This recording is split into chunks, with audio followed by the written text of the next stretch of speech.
The chair would like to acknowledge the presence of our senior deputy speaker, Aurelio Dong Gonzalez Jr. And online, we have Honorable Marie Escudero, Honorable Mitch Cayon, and Honorable Dan Fernandez. The chair now recognizes Representative Benny Abante for his interpellation. Thank you, Mr. Chair. I'd like to follow up the questions of Congressman Isidre to Ms. Crisette Laureta Chu. Ms. Crisette, will you be able to answer my questions? Congressman, Mr. Chair, yes, sir. Okay. I don't know if Ms. Crisette actually wrote something about me. No, I don't remember doing that. I don't remember her saying things against me. Have you ever made a statement against me, Ms. Crisette, at one time? I'm not sure, sir, but I'm sure I've been hurt by some of the things that the Quadcom during the time of... Mr. Chair, said you have been hurt. Yes, sir. Why are you hurt? Because, are you the ones being investigated? Why are you hurt? No, sir, because I'm a supporter, and I just want to be honest, sir. Mr. Chair, what I'm saying is this. You are not being investigated. I'd like to ask a question. Why are you hurt? Sir, Mr. Chair, I will just answer honestly. For example, if you are a supporter of a certain politician, as I'm sure your supporters in your district in Manila know, if somebody you love or support is attacked or investigated, it hurts you. But, sir, I'm just being honest because I don't remember that I said anything about you. I'm just saying that. Yeah, I will not belabor anymore on what she said about me, no. But I just would like to reiterate what Congressman Jude has been saying all along. You said, you're a journalist, right? Yes, sir. Okay, I'm not a journalist. Yes, sir. And you said a while ago that you write what you feel. Am I right? On my Facebook, sir, not on my job. Yeah, you said you write what you feel. Am I right? Yes, sir. Okay. Now, I do not need to be a journalist to write what I feel. Am I right? Yes, sir. All right. So why do you always say you're a journalist? Because they ask me, sir, what I do. You were not asked about being a journalist. You said it, that you are a journalist. Now, sir, being a journalist, Mr. Chair, binanggit mo yung daw. Is that what you feel? Or are you trying to say now that that is what the masses feel? Mr. Chairman, that's what the impression I got from the social media platforms. The like impression? TikTok. Yes, sir. That you got? We call it social media impression, sir. Well, I'm quite ignorant with the social media impression, Mr. Chair. But what I'm saying is this. You said that you write what you feel. Now, when you said daw, na maraming nag-resign na mga pulis, daw, all right? You were not writing what you feel. You were actually writing what you think the masses feel. Am I right? Sir, in the first part of the sentence, yes, sir. And then the second part of the post where I had my own opinion, it was what I felt, sir. So you believe that what you were writing, what you believe to be what the masses feel? Yes, sir, that's right, sir. All right. So you're not writing what you feel, actually. Yes, sir, as well, sir. Therefore, you were wrong in your first statement. Yes, sir. Okay, sir. Good. Very good. I'm so glad that you admitted that. All right. Now here it's... in light of the new information, sir, in light of the press release, sir. I do not need you to explain. I don't need you to explain, Mr. Chair. Yes, sir. Thank you. You admitted you're wrong, and that's it. Yes, sir. Thank you. All right. Now, I'd like to ask General Torre here. You answered a moment ago, General Torre, that when you speak of a mass resignation, there's none. There's none. Will you please explain further so that Ms. Crisette Chu will be able to understand, but that is not what the masses feel. Well, there's really nobody on record who filed their resignation, sir, just because of the Duterte arrest, sir. There's none on record right now, sir. Do you believe that, Ms. Crisette? Do you believe the statement of General Torre? Yes, sir, because he has the insider information. I believe him, sir. Would you now please write something about that? Even if you do not apologize, would you now please write Yes, something sir, about if you that, wish, that you sir. believe, now, just a moment, that you believe that the statement of General Torre. Would you please write that? Yes, sir, I will write, sir, that according to the PNP, there were no mass resignations due to the Duterte arrest. Thank you, sir. And therefore, you were wrong. Yes or no? Yes, sir. Okay, thank you very much for admitting that again. All right, now, I would like to understand what you wrote also here, December 28, 2024. I have the copy here, and the picture, I was actually asking my colleagues here, who is this lady in that picture, and I was told that this is the daughter of the former president. Now, you said, yung anak ka ng presidente, kapatid ka ng VP, mayor at congressman, pero kailangan mo magbenta ng deodorant sa TikTok with matching actual application of deodorant sa kilikili mo because sayang ang pera para may pambili ka ng luho. Samantalang ang anak ng mga congressman lang na kung sino-sino nag-aaral abroad sa Europe at Switzerland at walang alam sa buhay, akala hardworking lang ang kanilang mga magulang. I would like to understand this. I would like to understand what you feel about this. Now you tell us right here in this committee, anong ibig sabihin nitong impression na ito?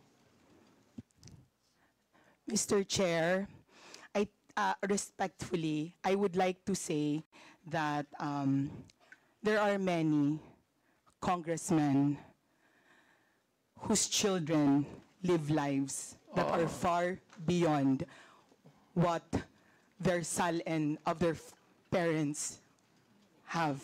Well, Mr. Chair, to inform Ms. Crisette that I have 3 children, and they never went to Switzerland to study. Yes, sir. Not you. Okay. It's not you, sir. All right, not me. Yes, so sir, not therefore, you. who are you referring to? Sir, I would not... You give us names. Who are you referring to? You made a statement that there are a lot of congressmen. Therefore, you tell us now, who are you referring to? Sir, Mr. Chair, respectfully, my counsel does not want me to mention. Your counsel is wrong.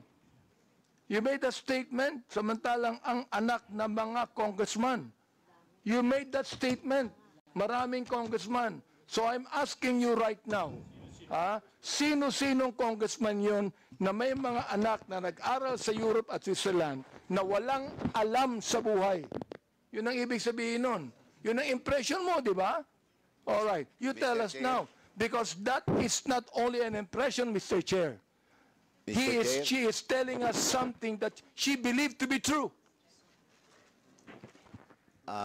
Your Honor, as counsel for resource person Mr. Chair, issue, does the council have the right to speak in this committee?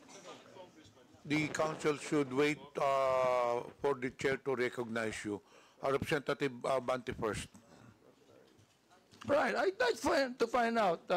Because look, nung sinabi mo, ang mga anak ng congressman lang na kung sino-sino nag-aaral abroad sa Europe at Switzerland at walang alam sa buhay. That is not only writing what you feel. It is writing what you know. That's your conclusion. Therefore, I would like to find out, sino ang tinutukoy mong congressman dito? Ipangalan mo na. Oh. palagay ko walang congressman matatakot dito. Meron bang mali, Mr. Chair? Is there anything wrong with any congressman who can afford to let his children study in Europe and Switzerland? Is there anything wrong with that, Mr. Chair? Let me ask you, yes or no? Is there anything wrong with that? Ms. Grisette, kindly answer the question. Mr. Chair, Mr. Chair, may I be allowed Would you allow the council? I will allow counsel to speak first after she answers. After she answers. Okay, Your Ms. Grisette, Honor, please answer the question. Your Honor, to facilitate the expectation of the Honorable Congressman, may I be allowed to give 1 minute just to confer with my client, Your Honor? Attorney Bello, tapusin muna natin yung question to Crisette. Pag na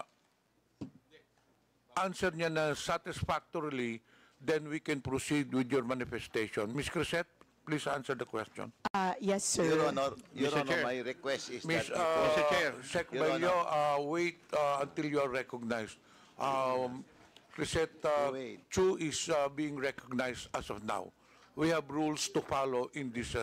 Ms. Crisette, kindly answer the question. Sir, Your Honor, just reconsideration, Your Honor. My request, Your Honor, is that before my client will answer, may I be allowed 1 minute to confer Mr. with Chair. Your Honor, to Mr. Chair. clarify Hold on. with the Are you permission of the referring to Honorable a Congressman. legal advice? Would you like to confer with your client?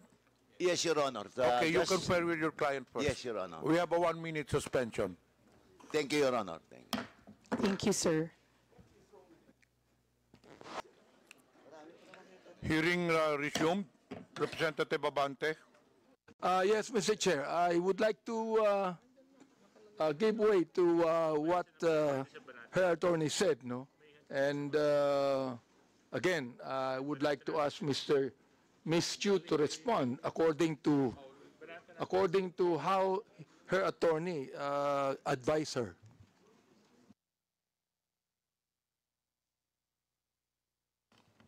Ms. Grisette is recognized. Mr. Chair. Sorry, sir, I did not hear your question. My counsel was speaking with me. Could you kindly... Representative Abante, do you have any question?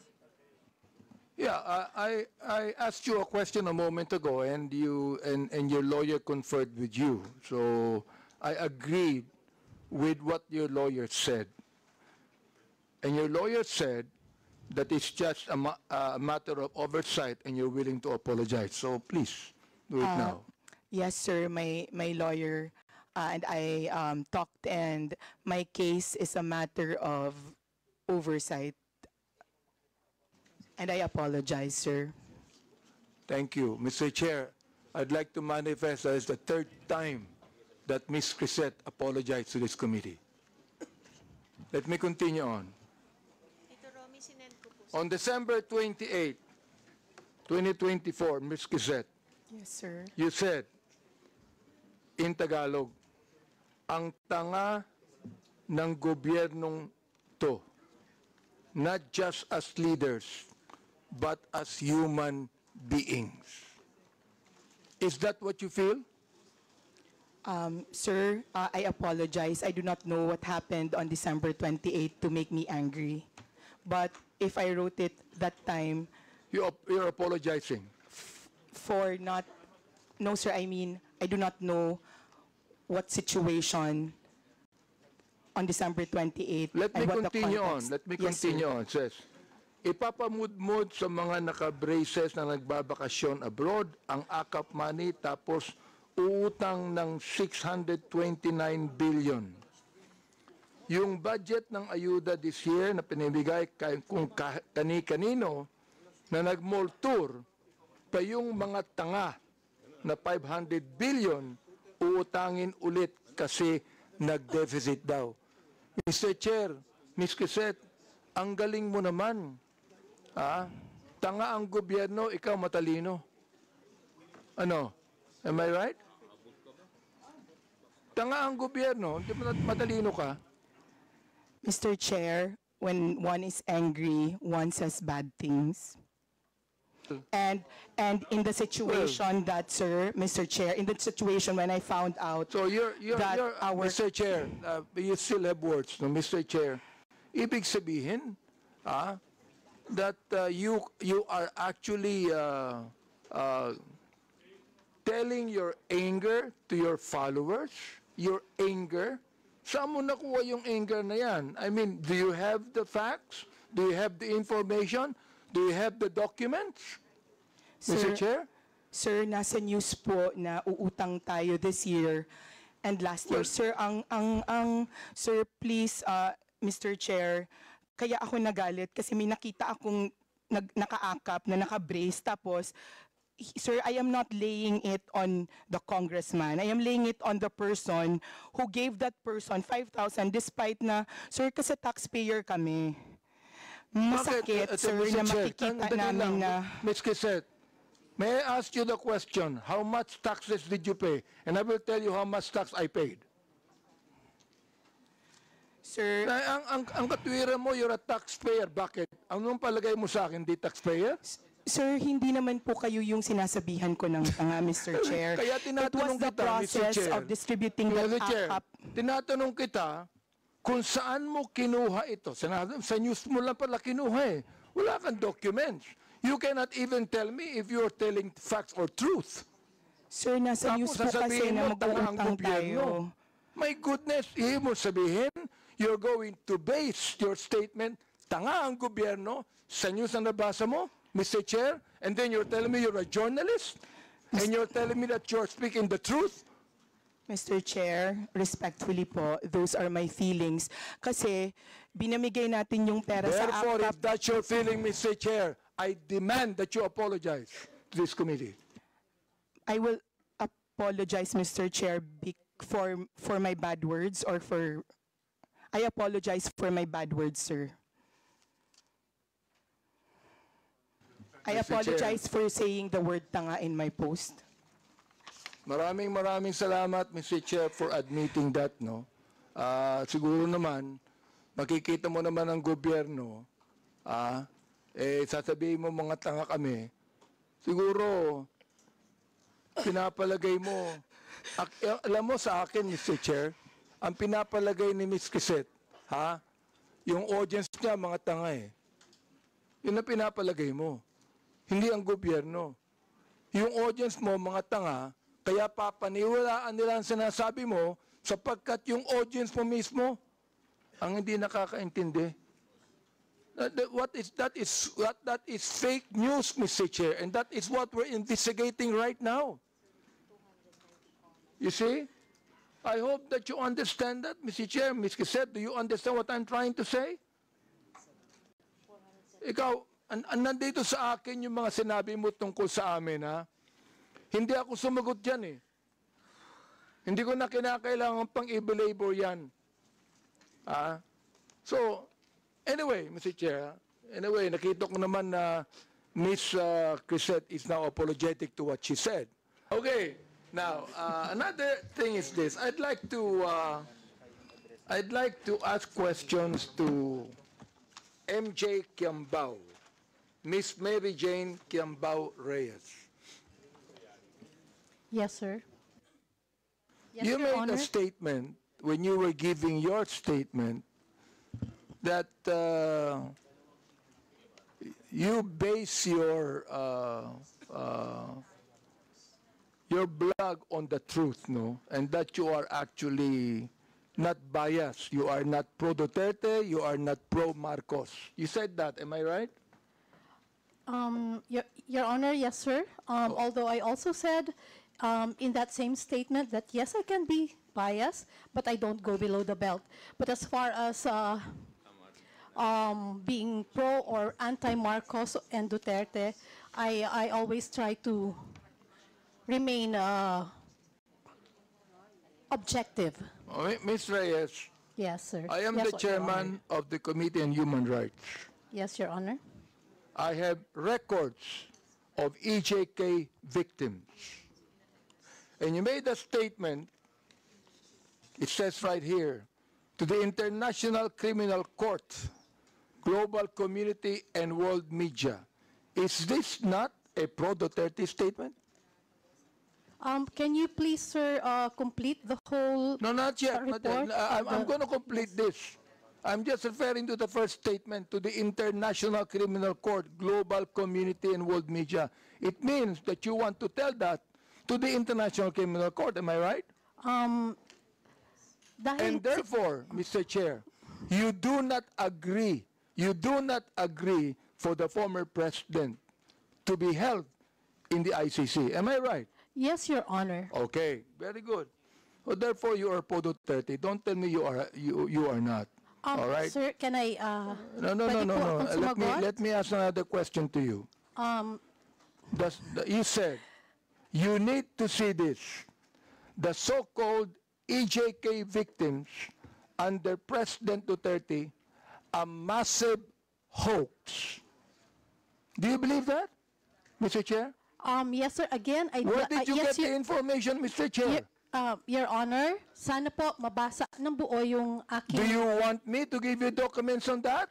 Sir, I know what I posted, but I want the whole, the people here and the media to also see ano yung context ng aking isinulat para po maintindihan din nila at Ito na hindi yung lang context, maibase Mr. Chair. sa isang You do not statement even lamang. need to complete this. Kung gusto mo Sir, kumpletuhin ko, yes, ito Your Honor, I would okay. appreciate very much. I'm going to complete this now, okay, Yes, para Your marinig Honor. ng lahat. Opo. The so-called EJK victims under President Duterte, a massive hoax. Okay. Sa akin, mali. I have documents to show. Yes, Your Honor, All that right, is now your you truth, said- and I also have my truth. Please. May I remind the resource person to, again, patapusin muna yung interpolator before you answer. Okay po, salamat po, Mr. Chair. And sige po, so, kung pwede po, ibigay na lahat ng tanong at mabigyan din po kami ng pagkakataon na sumagot nang wala ring interruption Of sana. course, you will be given your opportunity to answer. Pero patapusin muna ang talagang interpolator. That is sige a po, ruling Mr. Chair. before the resource person. Wag po tayo magsapawan. Opo, Mr. Chair, maraming salamat. Okay, Mr. Chair, let me continue on. You said, the anti-Duterte propagandist. So alam ko na kung ano yung bias mo, di ba? May bias ka na rito eh. Oo. Okay, likely funded by drug cartels, terrorists, corrupt politicians, greedy oligarchs, and narco-politicians are desperately trying to manipulate the global narrative. What did you get the information about that, Mr. Chair? Pwede na po akong... Go ahead. Sige. Yes, Mr. Chair, pwede na po akong sumagot? Yes. Okay.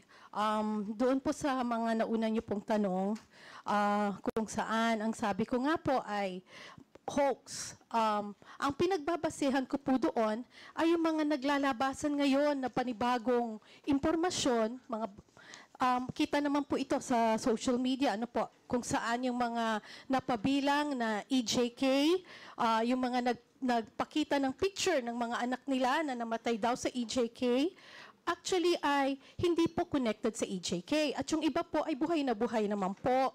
That's why, ang sabi ko nga ay hoax dahil yung mga pinakita ng mga nagrarally at pinapakita nila na namatay sa EJK ay hindi naman po patay. Mr. Chair, nag-a-attend ba kayo ng Quadcom hearing?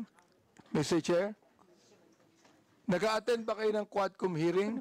Yung mga biktima ng EJK ay nandoon at nagkaroon pa sila ng prayer rally, Mr. Chair. Nag-attend ba kayo ng Quadcom hearing? You can answer. Mr. Chair, okay, salamat po at pagkakataong sumagot. Yes, nakapanood na po ako ng Quadcom at napanood ko rin po yung mga latest na ganap ngayon kung saan may isang Aling Sheila, Aling Lori, Aling another mother, kung saan yun po yung mga anak nilang pinapakitang namatay sa EJK ay hindi naman po. Doon po yun po yung pinanggagalingan ng aking isinulat na opinyon. Yun po ay reaksyon at opinyon sa mga nabalitaan ko po sa social media. at sa mga news online. Again, those are my personal reaction and opinion on the current events. Mr. Chair, ang hirap nun,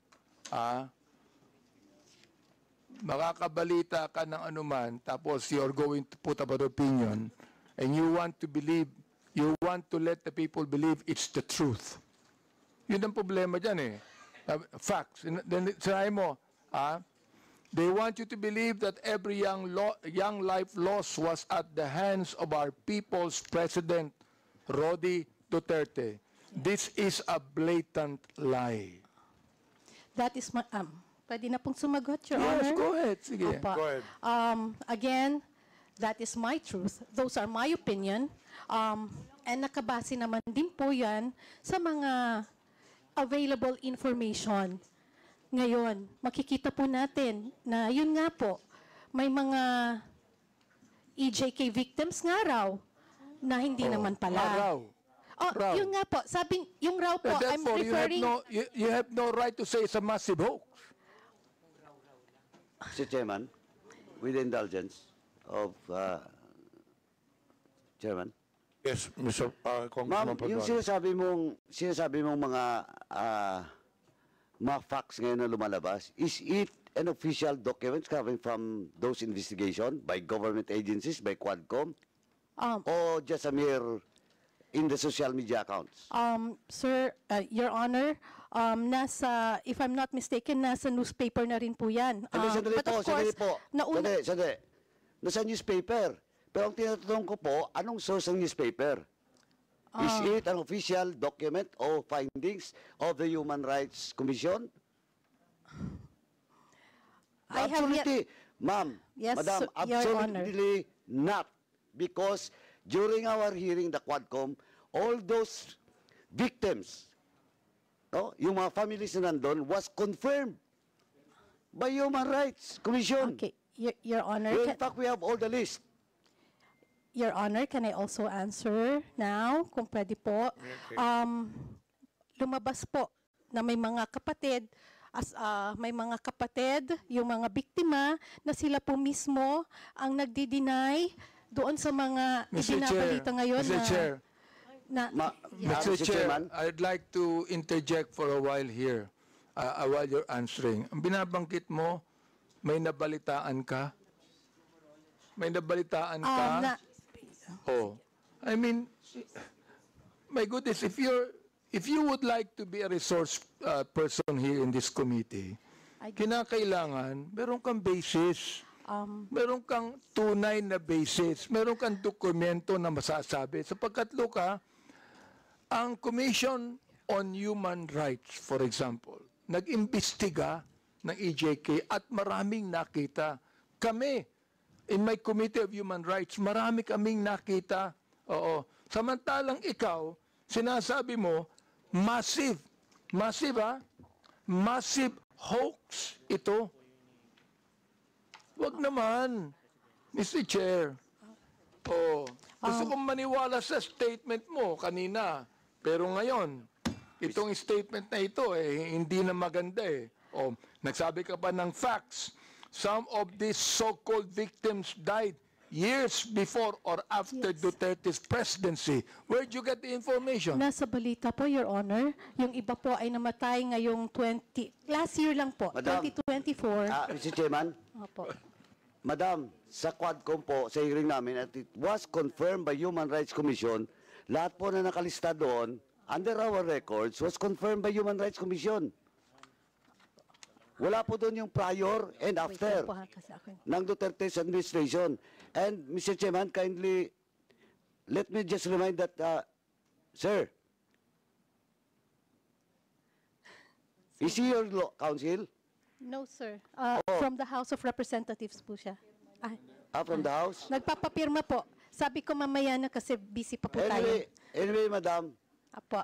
ma'am, Yes, wala Your po Honor. eh. Now you're talking about those mga disclaimer ng family. Now, ang tanong ko po, is it documented, under oath? Do you have a document for that?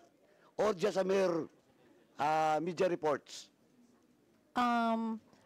Alin po, sir, yung tinatanong po ninyong documented or Hindi, media yung sinasabi reports? mo na may mga families of victims na dininay, na-refute yung claims. Posted po ng mga Ayun nga kamag-anak problema, nila. posted sa social Opo, media. and Ang sinasabi ko, madam, baseless yan kasi based on our investigation and unless otherwise, you can have a document under oath that indeed a certain family of victims clarified and dispute that data. Okay po, Your Honor, noted po. Next noted? time. Yeah, noted Anong po noted? noted po na, Tinatanong po kita kung may dokumento ka bang hawak, wala. tulad po ng sagot ko kanina, Hindi, Your sandali, Honor. you answer my question, Mr. Chairman. Yes, I'm trying to answer, Your Honor. Sandali po. Opo. Yes or no? Do you have the document? Under oath? Sir, like I said, Andale, yes or no? Remember, I am just asking you if you have the document or not under oath. of the family who Yeah. reported? Yeah. None, sir. Oh, none. It's Oh. on the, like I said, it's a... So none. You don't have. Okay, sir. Next time po, What's kukuha next po muna- time? next time po, bago po tayo magsulat ng mga ganon, kailangan kumuha po muna tayo ng mga dokumento under oath. At hindi tayo basta magbabase sa sinasabi Chair. ng mainstream media. Okay. Mr. Chair, Thank you. let me continue on the Representative statement Abante. he said. Yes. Sinabi niya, facts to nakalagay, facts. Many are completely unrelated to drugs or EJKs. Some of them are still very much alive. You said you do not have any documents on that. Now look, Miss MJ na lang po. Para hindi po Miss MJ, po. you are accountable to the victims and you are accountable to us in the Quadcom. Pinasinungalingan mo kami. Pinasinungalingan mo ang mga victims. Now look, if you do not apologize right now, you listen. Yes, Your Honor. If you do not apologize, I am going to make a motion to hold you in contempt. I apologize, sir. And tulad nga po ng sabi ko kanita, sa susunod po ay maghahanap na lang po muna tayo ng mga under Yun. oath. At Okay hindi to, po ha? tayo magre-rely sa mga balita ng news. Salamat na. po. Okay po. Kaya Maliwanag fake news. Yun ang ibig sabihin, non-fake news. Ito, tutuloy ko. Salamat din po, Your Honor. Ito sinabi nyo, ikaw, ito, binanggit mo na ito and this is something that you should apologize also. Anong sabi mo? Do not let these criminal forces twist reality to turn a strong, decisive leader into a monster. Now let me ask you, who are these criminal forces? Ms. MJ, please answer. Okay. I have this, kasi tulad ng sabi ko, ito po ay mga reaction at opinion ko lamang. Well, therefore you apologize because this is Okay not po, true. sir. Okay, sir. I apologize. Okay, Mr. Chair, this is the second time that Miss MJ has apologized. I hope that next time, kayong mga vloggers, wag kayong magbibigay ng opinion lang, impression ninyo. Ibigay nyo yung katotohanan, may dokumento kayo. Sapagkat meron kaming documents to show Naiinsulto ko, I am insulted with your statement. Being the chairman of the Committee on Human Rights and one that's investigating, I am actually insulted with your statement. Again, my apologies, sir, and noted po sa mga suggestions po ninyo. At gusto ko lang din pong sabihin na yung pong post has nothing to do with you. Hindi po, it has nothing to do with, pasensya na po. Well, Mr. Chair, maraming salamat, no? Yung binabanggit mong nothing to do with me, pero yung tinawag mong criminal forces, kasama kami dun ikaw naman, mag-isip naman kayo. Ang hirap nito, Mr. Chair, itong mga vloggers na iba, ito ang mga tanga So, tatanga-tanga ang gobyerno. Mag-isip kayo.